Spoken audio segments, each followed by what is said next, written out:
Pernahkah kamu melewati sebuah kawasan megah di Bekasi? Bernama Legenda. Namanya terdengar biasa, tapi apakah benar hanya sekedar nama? Atau ada sesuatu yang sengaja dilupakan? Bekasi bukan kota sembarangan. Tanah ini pernah menjadi bagian dari kerajaan besar ribuan tahun lalu. Di bawah tanahnya, mengalir sungai kuno yang pernah dicatat dalam prasasti abad ke-5. Lalu kenapa di era modern, muncul sebuah kawasan bernama Legenda? Apakah hanya strategi marketing, atau ada jejak sejarah yang tidak banyak orang ketahui? Saksikan video ini sampai akhir, karena kita akan membuka kisah di balik nama yang terdengar sederhana itu. Bisa jadi, legenda yang sesungguhnya bukan ada di masa lalu, tapi sedang kita pijak sekarang.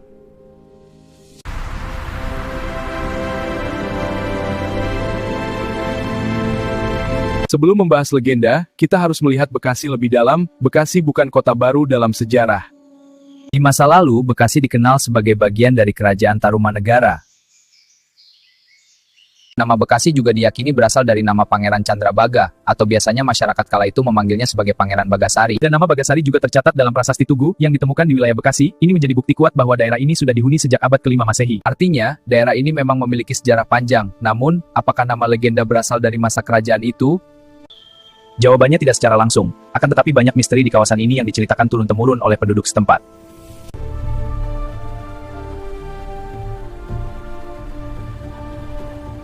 Dalam catatan prasasti, Raja Purnawarman menggali Sungai Gomati sepanjang ribuan ombak. Yang kemudian sungai ini juga tercatat sebagai Sungai Candrabaga. Pada masa kala itu, sungai inilah yang menjadi cikal bakal Kali Bekasi sekarang. Namun dalam catatan lisan, Candrabaga adalah nama pangeran pada masa kerajaan Tarumanegara. Yang kemudian masyarakat kala itu menganugerahinya gelar sebagai Pangeran Bagasari. Pangeran Bagasari! Namun itu hanya cerita lisan. Pada waktu itu wilayah Bekasi dikuasai oleh dua kerajaan. Ketika kerajaan Tarumanegara dikalahkan oleh kerajaan Sriwijaya, maka berubahlah nama tersebut menjadi Bagacandra. Wilayah dekat Sungai Candrabaga dikuasai oleh Sriwijaya, sedangkan wilayah Bekasi dekat Karawang dikuasai kerajaan Mataram. Pengaruh Mataram diperkirakan ikut mempengaruhi perubahan nama Bagacandra. Bila diartikan, kata Candra berasal dari bahasa Sansekerta yang memiliki kata sama dengan kata Sasi dalam bahasa Jawa. Kedua kata itu berarti bulan, sedangkan kata Baga sendiri memiliki arti bagian. Oleh karena itu, terdapat peralihan dari bahasa Sansekerta yakni Bagacandra menjadi Bagasasi dalam bahasa Jawa. Sedangkan dalam pengucapannya, kata Bagasasi kemudian disingkat menjadi Bagasi. Setelah kerajaan Mataram, daerah Bagasi dikuasai oleh pemerintah Belanda. Pada masa inilah sejarah memuat perjalanan nama Bekasi.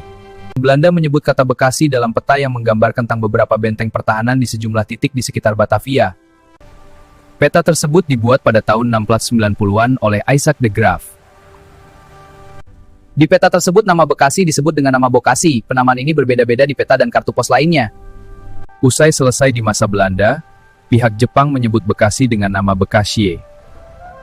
Pada 29 November 1945, di sana terdapat plang jalan dengan tulisan Bekasi dalam aksara katakana Jepang. Pada akhirnya penamaan itu berubah menjadi Bekasi sampai dengan sekarang. Bangsa yang besar adalah bangsa yang tidak melupakan jasa para pahlawannya dan tidak melupakan sejarah.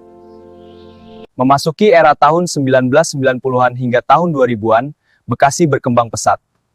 Banyak developer besar melihat potensi Bekasi sebagai kota penyangga Jakarta. Salah satunya adalah pembangunan kawasan besar yang kini kita kenal Grand Wisata Bekasi. Grand Wisata dikembangkan oleh Sinarmas Land, dirancang sebagai kota mandiri modern. Konsepnya, tempat tinggal, pusat bisnis, pendidikan, dan hiburan dalam satu kawasan. Di dalam atau sekitar kawasan ini muncul nama Legenda. Namun, nama ini bukan dari cerita rakyat kuno. Nama Legenda adalah branding. Dalam dunia properti, nama sangatlah penting. Developer sering memilih nama yang kuat, mudah diingat, dan memberi kesan eksklusif. Dan kata legenda memiliki makna besar, sesuatu yang dikenang sepanjang masa, itulah filosofi yang ingin ditanamkan. Seperti candi di belakang saya, candi ini akan terus dikenang dan menjadi legenda oleh orang-orang yang lahir di era 90-an. Bukankah begitu pemirsa? Apakah legenda itu wilayah sejarah kuno? Jawabannya adalah secara nama jawabannya tidak, namun secara lokasi jawabannya adalah iya, karena memang tanah ini memiliki sejarah panjang sejak zaman kerajaan. Subscribe channel ini terlebih dahulu, karena Nai Project Official akan mengupas sejarah yang ada di Bekasi di video-video berikutnya. Dahulu, kawasan ini adalah sawah dan ladang, tempat para petani bercocok tanam dan mengembala kambing. Namun hari ini, menjadi perumahan elit, sekolah internasional, rumah sakit, dan pusat kuliner serta bisnis. Sekarang saya berada di Living World Grand Wisata.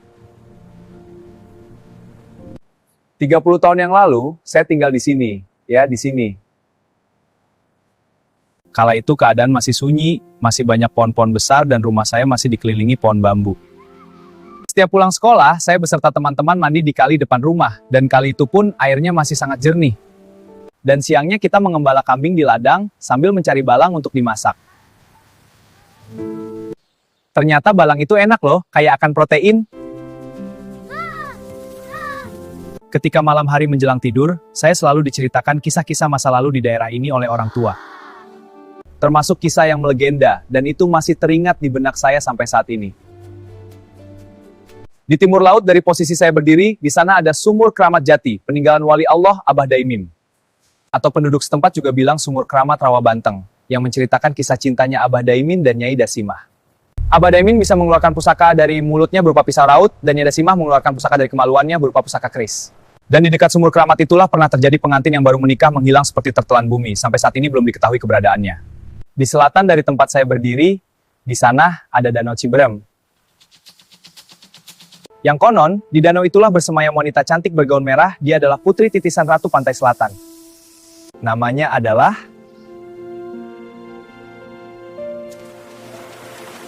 Nyai Pandan Merah, oleh karena itulah danau itu diberi nama Danau Ciberem, Ciberem berarti air merah. Saya akan ceritakan kisah itu satu persatu di next video. Inilah wajah perubahan Bekasi, dari wilayah agraris menjadi kota modern yang tumbuh sangat cepat.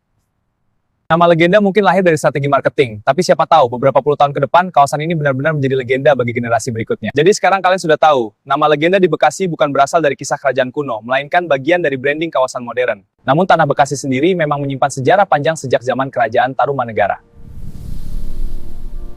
Cerita ini hanya konten, jika tidak sama dengan versi aslinya, mohon dimaafkan.